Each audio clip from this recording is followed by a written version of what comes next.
Right, we return to this area we've just cleaned. So don't adjust your phones or your computers. This isn't trick photography. This is exactly how we clean this type of flooring. This is travertine, and as you can see, it looks much better now. It's still drying out in places. But let's have a little look back in here. You remember how that looked before?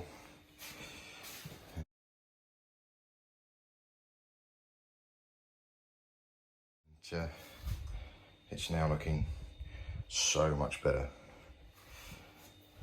Okay. Now, hopefully we'll be asked back to do the rest of the house. And this is just a quick fix, ready for Christmas. So there you have it. Quite a difference.